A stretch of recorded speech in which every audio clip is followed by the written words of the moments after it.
du coaching. J'espère que vous allez bien en cette journée de la femme. Alors, le 8 mars, journée de la femme et aussi journée 1 de notre super coaching qui va durer 10 jours. Merci d'être là. Il est présentement 11h56 si vous êtes au Québec. Si vous êtes du côté de l'Europe, il est 4 minutes avant 18h. Alors écoutez, merci d'être là. Déjà, si vous êtes en live avec nous, manifestez-vous dans le chat. Dites-nous si vous êtes en forme, si vous nous entendez bien. Et évidemment, si vous arrivez et que vous nous écoutez en replay, ben, vous pouvez avancer de 4 minutes. Donc, c'est le temps là, de laisser les gens arriver, de se préparer. On sera en live à midi pile ou 18h si vous êtes en Europe. Écoutez, je ne sais pas quel temps il fait chez vous. Ici, c'est magnifique. C'est vraiment magnifique. Beau soleil. Je suis allée marcher ce matin. Je vous avoue que c'était pas chaud, mais quand même, là, c'est supposé pas de se rafraîchir, mais de se réchauffer au cours de la journée et même au cours de la semaine. Là, on disait que, je pense que mercredi cette semaine, il annonce 8 ici au Québec. Alors 8, là, ça commence à ressembler au printemps. Écoutez, j'espère que je vous retrouve en grande forme. Avant de débuter, là, pour ceux et celles qui viennent tout juste de se joindre à nous, je vous le rappelle, là, assurez-vous d'avoir votre cahier en main. Alors là, je vois qu'on a déjà des gens qui sont là. Évidemment, les membres de mon équipe, Julie et Célina, je vous expliquerai là, un petit peu les consignes. On a Jay, on a Ibrahim. Bonjour tout le monde, merci d'être là en si grand nombre. Alors, je mentionnais que c'est important là, de vous d'avoir fait votre inscription officielle. Donc, si vous êtes arrivé sur le groupe, mais que vous n'avez pas fait votre inscription officielle ou si vous êtes sur le groupe depuis un petit moment, c'est vraiment important là, d'entrer votre adresse email et vous allez pouvoir recevoir le cahier. Ce cahier-là va vous permettre, voyons, j'ai de la misère, de me suivre au quotidien, donc au cours des 10 journées. Vous allez, c'est d'une valeur de 99 et ça vous permet de prendre des notes. Donc, vous allez voir là, comment le cahier est conçu. C'est pour vous faciliter le suivi de ce coaching pendant 10 jours. Alors, écoutez, il est présentement 11h58. Vous pouvez continuer à vous manifester. Ah oui, on a des gens qui sont là. On a Marie-Luce, on a Mali, Anthony. Wow, c'est génial. Je vois que Julie Legault, qui est un membre de mon équipe, et Célina Dagenet sont là. Donc, Julie et Célina font partie de l'équipe des mots réussite et Julie vient à l'instant de mettre le lien pour recevoir le guide du coaching. Donc, vous avez simplement à faire un copier-coller quand Julie met un lien dans le chat. C'est vraiment important, vous pouvez pas cliquer.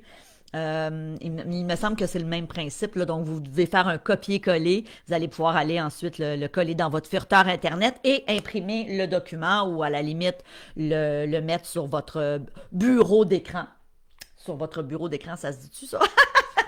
Écoutez, hey, j'aimerais ça vous montrer ma vue. Ici, là, je vois les skieurs qui défilent. C'est tellement beau. Donc, si vous êtes au Québec, vous le savez, hein, la semaine de relâche c'est officiellement terminé vendredi dernier. Moi, mon petit garçon, ce matin, lui, ça faisait 2 semaines, imaginez qu'il était en relâche. Il était pas mal chanceux. Et ce matin, quand ça a été l'heure du réveil, là, j'ai dit « Oh! » On aurait besoin d'encore une autre journée de repos. Mais il était quand même content de retourner à l'école, voir ses petits copains. Évidemment, il est en 6e année. Alors écoutez, 11h59, donc continuez à vous manifester si vous êtes là, dites-nous bonjour. Alors Mélanie, Francis, Emma, Ninli, Simon, Vincent, Tyla, my God, vous êtes en feu. Joey, Isabella, Yannick, c'est fantastique. Ah, tu as déjà été ma prof au HEC, Yannick. Aïe, aïe, aïe, ok, ça fait quand même un petit moment de ça. J'ai terminé d'enseigner au HEC en 2000, attendez, je pense que c'était en 2008 quand mon fils est né. Alors, ben Yannick, ça me fait plaisir que vous soyez là et que vous ayez de l'intérêt pour l'immobilier. À l'époque, au HEC, j'enseignais un cours qui s'appelait Vente relationnelle ou Marketing je m'en rappelle plus, ça fait quand même plusieurs années, mais c'était un cours de vente. Et les élèves, à la fin, devaient, à l'examen final, me faire une vente. Alors, c'est ça. C'est un cours, en tout cas, moi, j'ai aimé enseigner ce cours-là. Donc, on a Charline, Magali, Raphaël, Catherine, Hélène. My God, vous êtes en feu, c'est bien le fun. Écoutez, il est midi. Il est midi, alors, bienvenue à tous et à toutes. Merci. Avant de débuter, je vous fais des petites annonces. Premièrement, je vais vous expliquer le déroulement. Hein. Vous le savez, vous vous êtes embarqué avec moi pour les 10 prochaines journées. Puis quand je dis 10 jours, dans le fond, c'est pas 10 jours consécutifs, mais on sera toujours ensemble du lundi au vendredi, à l'heure du lunch si vous êtes au Québec. Si vous êtes en Europe, c'est 18 heures pour votre heure à vous. Et on va être ensemble un 20 à 30 minutes. Puis je vous le dis, je vais me faire un devoir là, d'essayer le plus possible de respecter le maximum de 30 minutes. C'est sûr que si j'ai 31 minutes de fait, fermez pas tout, je vais être sur le point de conclure, mais je sais, hein, dans notre vie où tout va vite, je sais qu'il y a des gens qui nous écoutent sur l'heure du lunch au boulot, donc je vais essayer d'être très, très, très respectueuse de ce temps-là. Et pour ce faire, à chaque journée, on a une thématique qui est différente. Aujourd'hui, on va parler des erreurs à ne pas commettre. Donc, si vous n'avez pas téléchargé déjà votre document, je vous invite à le faire. Donc, à chaque jour, je vais avoir une thématique qui est différente et ma mission dans ce 20 à 30 minutes-là est de vous donner le plus de matière possible, hein, le plus de connaissances possible. Ceci étant dit, c'est la raison pour laquelle je ne répondrai pas aux questions au quotidien. Il faut réaliser que vous avez été plus de 1200 personnes à s'inscrire à ce coaching pendant 10 jours. Merci. Waouh, waouh, waouh. Merci de votre confiance. Et évidemment, si je commençais à répondre au quotidien aux questions, ça ferait pas le travail. J'aurais pas le temps de vous passer la matière. Ceci dit, ce que je vous propose, si vous avez au quotidien des questions, parce que ça se peut que vous en ayez, c'est exactement pourquoi je vous invite à imprimer votre cahier parce que vous allez pouvoir prendre des notes sur la théorie que je vais vous donner, mais je vous invite au verso de chaque journée à aller mettre vos questions. Alors, prenez-les en note, mettez-les pas sur le groupe. On veut pas avoir de questions là en ce moment sur le groupe. Il y a une raison, c'est que j'aurai l'occasion là d'ici la fin de la semaine de vous donner une date pour un webinaire que je vais offrir, un question-réponse. Et c'est là que je vais répondre à toutes vos questions. Donc, ça va être une soirée qu'on va organiser. Et vous aurez toute l'information en temps et lieu. Et ça va être là que vous allez pouvoir venir me poser toutes vos questions en lien avec les 10 thématiques du coaching. Donc, d'autres petites annonces avant de débuter parce que j'ai envie d'entrer dans le vif du sujet. On demande aux gens de ne pas mettre aucune publicité sur le groupe. C'est sûr que si vous mettez une publicité, malheureusement, on va vous exclure, on va vous bannir du groupe. On n'aime pas faire ça. L'autre chose, si il vous manque de la théorie, parce que vous allez voir volontairement, en bon prof que je suis, hein, il y a quelqu'un qui l'a dit, là, tu m'as enseigné au HEC, moi j'ai une formation en pédagogie, et on sait pertinemment que lorsqu'on enseigne aux gens et qu'on fait un document qui est troué, comme celui que vous allez voir là, donc il manque des mots, ça vous oblige à prendre des notes, à être focus, à être avec nous, donc c'est voulu. Et évidemment, si vous manque un mot, là, parce que vous ne l'avez pas entendu, sachez que les vidéos restent hein, pour le 24 heures, donc vous allez pouvoir nous réécouter. D'ailleurs, pour ceux et celles qui nous écoutent en replay, ben, je vous demande dans le chat de nous écrire replay. OK? Alors ça, c'est super important. Moi, ça me permet de voir qui est en live puis qui est en replay. Donc ça, n'oubliez pas de le faire. Ensuite, deux choses. Alors, effectivement, vous avez vu Julie et Célina, ce sont deux membres de mon équipe. Donc, s'il y a lieu, c'est elles qui vont vous répondre en leur nom personnel. Donc, bien important. L'autre consigne super importante, et ensuite, on se lance dans le vif du sujet, les erreurs à ne pas commettre en immobilier. Si ça coupait, hein, parce qu'on le sait, on est un petit peu, on est garant de Facebook, ça fait partie de la game. Et c'est déjà arrivé dans le passé que, oups, ça a coupé. Donc, soyez sans crainte. Si c'est le cas, donnez-nous une minute et demie. On va se reconnecter, faites de même, et à ce moment-là, on va revenir ensemble, d'accord? Mais on envoie dans l'univers là, que tout va bien se passer. Alors, écoutez, sans plus tarder, jour 1 aujourd'hui, je vous invite à prendre votre cahier. Moi, mon cahier est déjà annoté, c'est pas le cas pour vous, donc je trouvais ça important de vous parler des erreurs à ne pas commettre en immobilier parce qu'il y a des erreurs qui reviennent fréquemment, surtout chez les gens qui ont peu de connaissances dans le domaine. Donc, erreur numéro 1, acheter au mauvais endroit. Combien de fois j'ai vu ça? Et encore récemment, j'avais une discussion avec une amie à moi qui, eux, ils ont acheté une propriété, ils font des flips en série. Et le dernier flip qu'ils ont fait, Bon, là, il est sur le point de se vendre, mais la discussion qu'on avait ensemble, elle me disait, c'est un des premiers biens immobiliers qu'on a acheté, qui est un petit peu plus difficile à revendre dû à sa localisation. Alors, c'est un endroit très passant, il y a beaucoup de bruit, ce qui fait que c'est un petit peu moins intéressant pour les gens d'acheter ce bien immobilier-là. Vous savez, quand on dit acheter au mauvais endroit, on peut parler de mauvais secteur. Un secteur où, par exemple, il y a de la criminalité. On peut parler d'un secteur où il y a peu de services. Hein? Alors, exemple, le transport en commun est pas facilement accessible. Et à l'inverse, un bon secteur. Moi, mon premier immeuble que j'ai acheté à l'époque à Montréal, que je possède toujours aujourd'hui, ben mon premier immeuble était super bien situé, près d'une station de métro, vraiment wow. Et je viens de penser à ça. Je suis tellement habituée. Je suis tellement habituée de faire des lives, que ce soit des webinaires, je me suis même pas présentée et je réalise qu'il y a des gens qui sont arrivés avec nous jusqu'à encore, là, il y a une demi-heure, on acceptait des nouveaux membres dans le groupe. D'ailleurs, je pense que peut-être même, Célina, je vais te demander d'accepter des gens si c'est pas le cas. Je me suis même pas présentée et oui, il y a des gens qui, vous en êtes peut-être pas à votre premier coaching live avec moi, mais on a des nouveaux et des nouvelles. Donc, je suis Stéphanie Milot, hein, évidemment. Vous m'avez reconnue? On se ressemble, c'est moi. Stéphanie Milot, coach, investisseuse immobilier depuis 28 ans maintenant et fondatrice du programme Immo Réussite, un programme en ligne dans lequel, puis ça j'aurai l'occasion de vous en parler, mais dans lequel j'accompagne des gens qui veulent se lancer comme investisseurs immobiliers. Donc ça c'est très important. Et moi, mon parcours, et je fais ça court parce que j'aurai l'occasion au cours des 10 jours de vous parler de certaines tranches de vie, de certaines acquisitions que j'ai faites. Fait que ça, on va y revenir au cours des 10 journées. Mais moi, j'ai commencé à investir à 22 ans.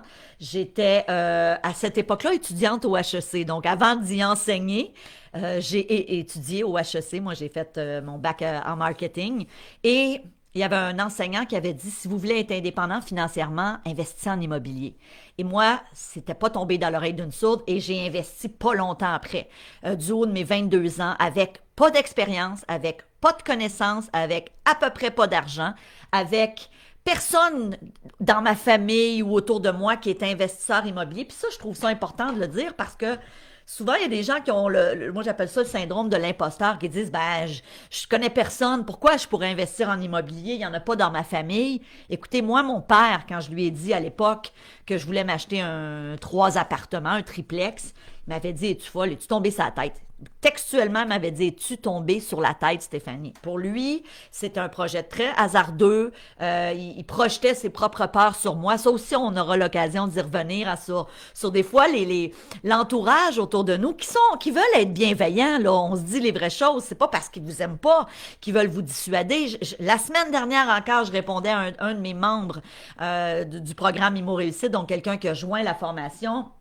Puis il me disait, Stéphanie, j'ai 21 ans, il y a personne autour de moi qui m'encourage, mais je persévère, je suis ta formation, je le sais que je vais réussir.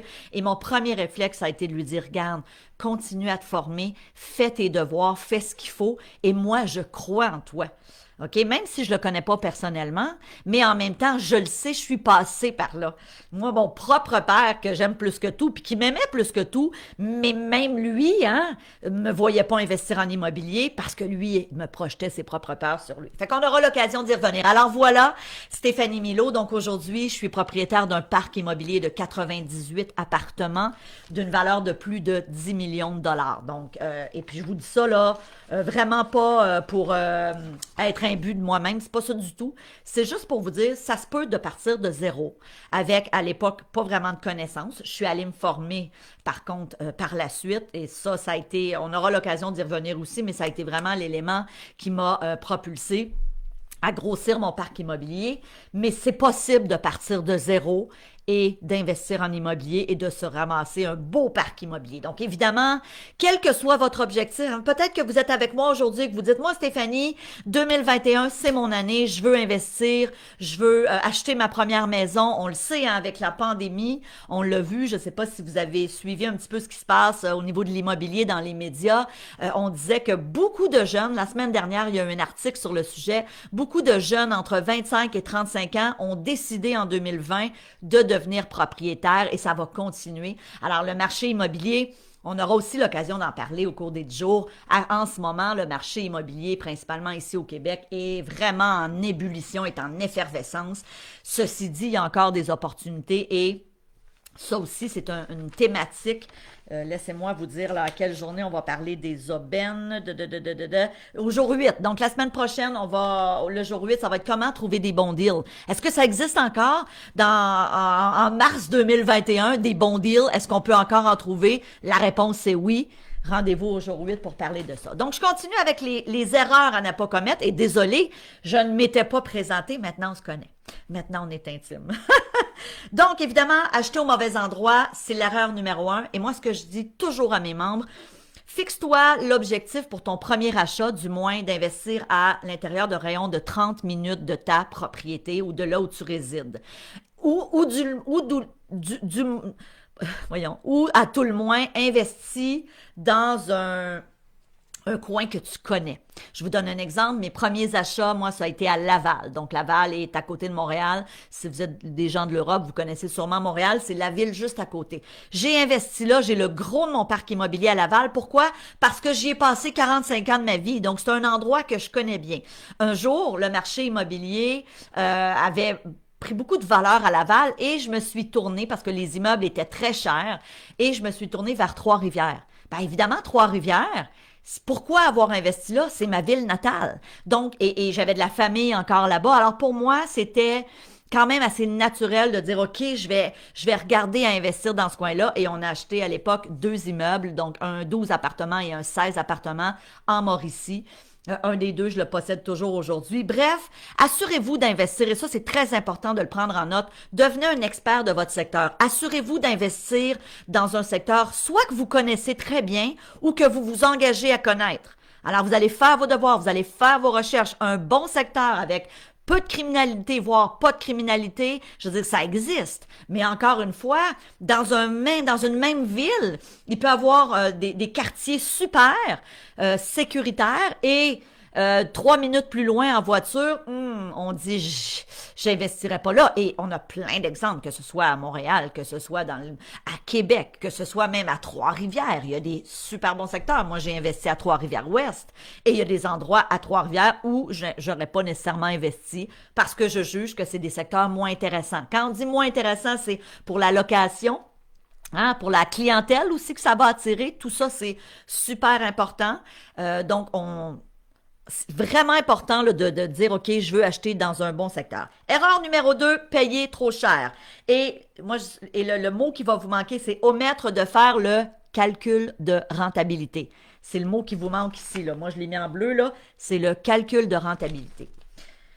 Dans le programme Immo Réussite, dès les premières semaines, on a développé des modules sur comment calculer la rentabilité. On a un expert, un de nos experts là, qui enseigne dans le programme, qui nous a développé une application, un calculateur qui vous permet de calculer la rentabilité des biens immobiliers que vous analysez. Et je vous le dis, combien de fois j'ai rencontré des gens qui n'avaient pas été formés en immobilier, donc qui connaissaient pas vraiment le domaine, mais qui avaient décidé de se lancer pour plein de raisons. Parce que le beau-frère avait fait de l'argent avec un immeuble, parce qu'il connaissait un tel qui avait bien réussi.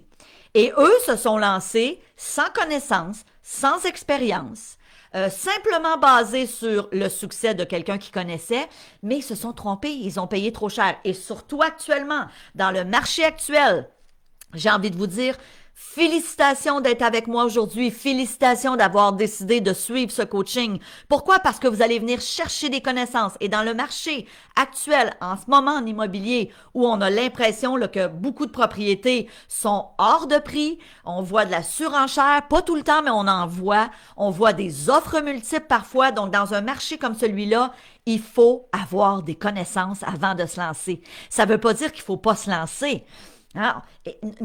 N'achetez pas l'idée que c'est pas le temps d'investir. Je vous le dis, c'est faux. 2021, tout comme 2020, et évidemment, 2020, c'était particulier parce que quand la pandémie, quand tout a fermé ici au Québec, c'était le 13 mars dernier, donc ça va faire 1 an dans quelques jours, samedi prochain.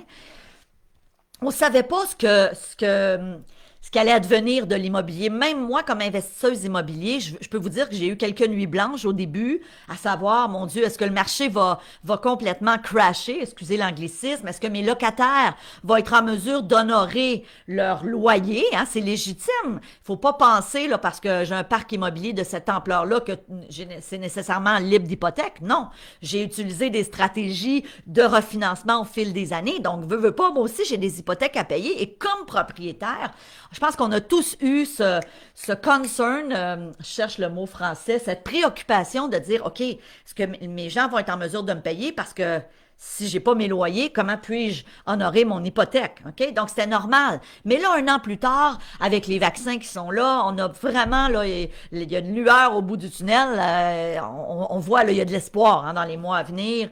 Plus on va être vacciné, plus notre vie va redevenir à la normale. Mais il faut comprendre que le marché immobilier s'est comporté comme on n'aurait pas pu s'y attendre en 2020. On n'aurait pas pu penser ça. Et je pense qu'il y a plein de gens, même la SCHL, j'ai fait une petite vidéo la semaine dernière sur la SCHL, qui est un organisme ici. La SCHL, le patron de la SCHL, s'est excusé publiquement ou a fait son mea culpa, là, c'est pas vraiment des excuses, à l'effet qu'ils s'étaient royalement trompés dans leurs prévisions en 2020. Au début de la pandémie, ils ont dit que le marché immobilier allait perdre énormément en termes de pourcentage. C'est pas du tout ce qui s'est passé. C'est pas du tout ce qui s'est passé. Puis évidemment, personne ne pouvait prévoir ça. Aujourd'hui, un an plus tard, on le sait. Et donc, erreur numéro 2, payer trop cher, donc ne pas faire le calcul de rentabilité. Évidemment, si vous me suivez depuis un petit moment, vous connaissez la notion de cash flow positif. On dit toujours qu'en immobilier, un immeuble qu'on analyse, que ce soit un duplex, un triplex, un 4. Alors, duplex pour les gens d'Europe, c'est un 2 appartements. Un triplex, c'est 3, ainsi de suite. Que vous vouliez acheter un 6 appartements, un 8 appartements ou plus, c'est pas important. Votre immeuble, votre bien immobilier doit dégager un cash flow positif. Donc, cash flow, qu'est-ce que c'est? Positif, c'est j'ai des revenus, j'ai des dépenses que je soustrais et au final, il me reste de l'argent tous les mois. C'est ça, un bien rentable. Et c'est ça qu'on vous enseigne à acquérir dans le programme Immo Réussite. Alors, on vous enseigne à faire ce calcul-là. Mais bien des gens, et ça je le vois tout le temps, qui font leur premier achat, achètent avec un rendement négatif. Qu'est-ce que c'est ça? On s'entend, on ne veut pas ça. Donc vraiment, à moins d'être très fin connaisseur et de dire, OK, j'ai acheté ce bien immobilier-là, mais je sais que j'ai un grand potentiel pour en augmenter la rentabilité à court terme.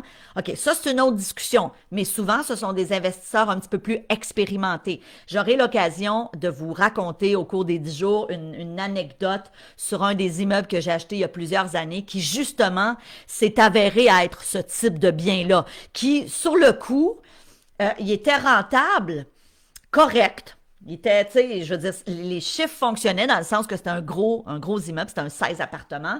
Il était rentable, correct, mais sans plus. Je veux dire, si avec un petit peu moins de rentrée d'argent, je veux dire, on tombait dans le négatif. Par contre, quand j'ai acheté ce bien immobilier-là, ça fait pas tellement d'années de ça, j'avais de l'expérience comme investisseuse immobilier, j'avais une multitude de stratégies que j'enseigne dans Immo Réussite, que j'ai mis en application et qui m'ont permis, en l'espace d'un an, de drastiquement augmenter la rentabilité du bien immobilier. Pourquoi? Parce que je savais où je pouvais amener cet immeuble-là. J'avais vu des choses que plein de gens qui ne connaissent pas l'immobilier ou qui débutent n'auraient pas vues. Moi, je savais que c'était un super bon secteur. Je savais qu'il y avait un problème au niveau de la gestion de l'immeuble, au niveau de la location. Le concierge qui était sur place avait pas fait son travail. Donc, il y avait des appartements vacants, ce qui était pas normal. Donc, mais il faut avoir ces connaissances. Quand on achète un bien immobilier pour l'optimiser, il faut savoir quoi faire. OK? Très, très important. Erreur numéro 3, ne pas faire inspecter. Grave erreur, mesdames et messieurs. Surtout en ce moment. Je vous le dis, là, mes cheveux, moi, sont quand même assez raides, là, mais ils viennent friser quand je lis des histoires dans les médias de gens qui ont acheté et qui ont retiré les conditions d'inspection, puis je comprends, là, actuellement, en situation d'offres multiples, en situation de surenchère, on le sait, celui qui risque d'obtenir la propriété s'il y a 3 offres, par exemple, ou plus, c'est celui qui va avoir enlevé le plus de conditions. Hein? Ça, c'est clair. Mais moi, je vous le dis, je trouve ça risqué et je ne vous recommande pas de faire ça, quitte à laisser passer certaines opportunités. OK? Je vous le dis, quitte à laisser passer certaines opportunités. Écoutez, le marché immobilier en ce moment-là, il est là, mais ça va se restabiliser. On ne dit pas qu'il va perdre de la valeur, mais l'offre et la demande, hein, on le s'entend, le marché immobilier actuellement, là, c'est le même principe que l'offre et la demande. S'il y a beaucoup, beaucoup d'offres, et peu de demandes versus l'inverse, évidemment, ça change le comportement des consommateurs, ça change le comportement des vendeurs et des acheteurs. C'est tout à fait normal. Tout à fait normal et c'est attendu. Ceci dit, ça va se restabiliser et on va revenir dans un marché où ça va être encore possible d'acheter des propriétés sans qu'il y ait de la surenchère, sans qu'il y ait des offres multiples comme on le voit en ce moment. La pandémie a créé ça. Puis comme je vous dis, personne n'a vu venir ça. Et honnêtement, quand tu es en situation de vendeur, c'est un très beau problème. Moi, j'ai vendu l'appartement de mes parents il y a un mois et demi. On a notarié là, il y a 2 semaines. Écoutez, on a mis la propriété en vente. On a eu 16 demandes de visite, plusieurs offres d'achat, puis on a pris la plus intéressante. Donc, c'est super quand tu es dans une situation pour vendre, ce qui était notre cas. Ceci dit, quand tu es dans comme vous, la plupart qui êtes avec moi aujourd'hui, j'imagine que votre objectif est d'acheter. Hein, peut-être un premier immeuble à revenu, donc un premier plex, peut-être une première maison, un premier appartement, un premier condo. Donc, dans votre cas, c'est d'autant plus important de bien vous former pour aller venir chercher des stratégies pour justement être capable de voir c'est quoi les marchés cachés, où est-ce qu'il y a des deals que je vais pas voir en même temps que tout le monde. Donc, ça, on aura l'occasion d'y revenir. Je vous l'ai dit au jour 8. Manquez pas cette journée-là. Donc, peur numéro 4, pas peur, mais erreur numéro 4, ne pas passer à l'action dû à un manque de confiance. Et vous savez, très souvent, on a des peurs qui nous limitent. On a des peurs qui nous empêchent d'avancer. Je le sais, je suis passée par là. Et même aujourd'hui, 28 ans plus tard, avec plusieurs biens immobiliers, il m'arrive encore d'avoir des petits papillons, il m'arrive encore d'avoir des appréhensions quand je viens le temps de faire une offre d'achat sur un gros bien immobilier. C'est tout à fait normal. Ça le fait beaucoup moins qu'il y a 28 ans. C'est légitime. Ceci dit, il faut comprendre que vous avez fort probablement des craintes, des peurs, des appréhensions. Elles sont légitimes. Mais dites-vous une chose, plus vous allez vous former, hein, et c'est mon point numéro 6, l'erreur numéro 6, puis je reviendrai à la 5 par la suite. Ne pas se former, pour moi, c'est une erreur. Et c'est pour ça que je vous dis bravo d'être là. Bravo, c'est tout à votre honneur aujourd'hui, parce que la réalité, c'est que plus vous allez venir chercher de connaissances pour vous lancer, plus vous allez faire les bons choix, plus vous allez acheter dans les bons secteurs, plus vous allez savoir comment louer vos appartements rapidement, comment les mettre en valeur. Si vous décidez de vous lancer, par exemple, dans l'achat de chalets locatifs, vous allez savoir quoi acheter, où acheter, dans quel secteur, comment louer ensuite votre location saisonnière. Donc, plus vous allez avoir de connaissances, dites-vous une chose, plus vous allez être en mesure de faire des achats rentables et des achats payants. OK? Ça, c'est super important. Donc, ne pas passer à l'action dû à un manque de confiance. Alors, ça, c'était notre mot. Hein? C'était de confiance là, qui vous manquait au numéro 4. Et moi, j'ai envie de revenir avec vous vers vos croyances. C'est quoi vos croyances qui vous limitent? Est-ce que vous avez acheté l'idée que vous n'avez pas la bosse des mathématiques, donc vous ne pourrez pas investir en immobilier? Est-ce que vous avez acheté l'idée que vous n'avez aucun talent manuel, vous n'êtes pas capable de réparer une porte d'armoire, donc vous ne pourrez pas être investisseur? Ben, dites-vous une chose, c'est faux comme croyance, parce que moi, j'ai jamais planté un clou dans aucun de mes biens immobiliers, ni même pour moi personnellement. Je n'ai aucun talent là-dedans et ça ne m'a pas empêché d'investir en immobilier. Je me suis bien entourée, par contre, j'ai des gens qui le font, j'ai une équipe. Mais alors, quelles sont vos croyances? Est-ce que vous avez la croyance que c'est dur de gagner de l'argent? Est-ce que vous avez la croyance que c'est pas facile de se lancer en immobilier en 2021? Est-ce que vous avez la croyance que des opportunités, il y en a plus sur le marché immobilier? Puis je vous invite dans le chat à nous en écrire. Gênez-vous pas. C'est quoi vos peurs? Qu'est-ce qui vous a limité jusqu'à ce jour à vous lancer? OK? Puis je sais que vous en avez. Si vous n'avez pas encore fait votre premier achat, ou même peut-être que vous avez déjà investi en immobilier, mais que là, vous avez certaines croyances qui vous limitent à passer au prochain step. Quelle est cette croyance-là qui vous empêche de passer à l'action? Et erreur numéro 5, donc je reviens, on a passé à l'erreur numéro 6, ne pas se former. Erreur numéro 5, croire qu'il n'y a plus de bons deals. On y reviendra au jour 8, mais dites-vous une chose, gardez en tête aujourd'hui l'élément très important. Il y a toujours des divorces. Qui dit divorce dit souvent opportunité de deal. Parce que quand deux personnes dans une même propriété sont plus capables de se sentir, ils veulent vendre rapidement. Succession, des décès, il y en aura toujours, on le sait.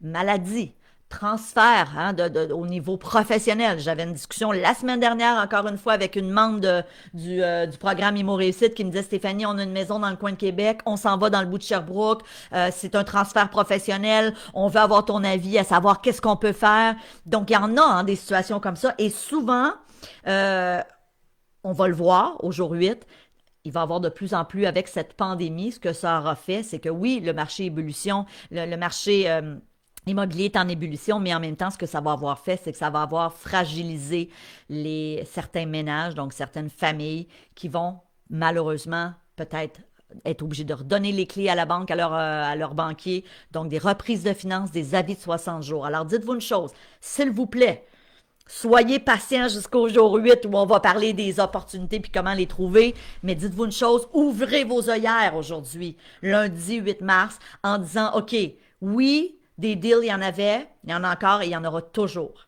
Il faut juste savoir où les trouver. Et en ce moment, ce qui distingue les gens qui se forment en immobilier de ceux qui ne se forment pas, c'est ça. C'est que ceux qui ont les connaissances, ceux qui se forment, savent où chercher, savent quoi faire, savent quoi mettre dans une offre d'achat pour être avantagés sur les autres. Et c'est tout ça qu'on va voir au cours des 10 jours, mais aussi pour ceux et celles qui voudront éventuellement poursuivre dans le programme Imo Réussite. Alors écoutez, midi 27 si vous êtes au Québec, je suis dans mon temps, la vie est belle. J'ai vu que Julie, à plusieurs reprises, a mis dans le chat le lien pour le cahier. Super important. Si vous n'avez pas le cahier et que vous voulez nous suivre, simplement, allez faire un copier-coller du lien. Vous allez aller pouvoir chercher le cahier. Ce cahier-là, va vous permettre de me suivre au quotidien. Ce cahier-là va aussi vous permettre de noter au verso de chaque journée si vous avez des questions. Et je vous le dis, là, d'ici la fin de la semaine, je vais vous annoncer la date d'un webinaire où je répondrai à toutes vos questions. Alors, avant de terminer, demain, jour 2, de quoi qu'on parle demain? Un sujet qui va interpeller bien des gens et c'est le financement créatif. Pour ceux et celles, puis là, écoutez bien, parce que vous allez peut-être vous reconnaître, pour ceux et celles qui disent, moi, j'ai pas la liquidité pour mettre la mise de fonds ou l'apport, si vous êtes en Europe, vous appelez ça un apport. Pour ceux et celles qui ont peut-être pas beaucoup de revenus, un faible salaire, pour ceux et celles qui sont en situation au niveau de leur crédit, peut-être un petit peu délicate, pour ceux et celles qui ont peut-être même fait il y a quelques mois ou quelques années une faillite, pour ceux et celles qui veulent se lancer, mais que leurs ratios sont plafonnés. Parce que des fois, on peut avoir fait 1 ou 2 achats et là, la banque dit, je te prête plus. Alors, pour vous, là, si vous vous reconnaissez là-dedans, soyez là demain. On va parler de financement créatif, qui est un sujet tellement important en immobilier. Alors, avant de terminer, allez me mettre dans le chat, c'est quoi vos peurs? Pourquoi tu t'es pas lancé jusqu'à ce jour? Si tu t'es lancé, qu'est-ce qui t'empêche de passer au prochain niveau? Je vous le dis, vous devez défaire ces croyances-là et à la limite, je pourrais aller vous répondre. Alors écoutez, je vous dis merci de votre présence en si grand nombre, merci de votre confiance. Soyez là demain, c'est un rendez-vous et j'ai super hâte de vous parler de financement créatif. Alors, salut tout le monde, on se voit demain. Merci de votre confiance, bye!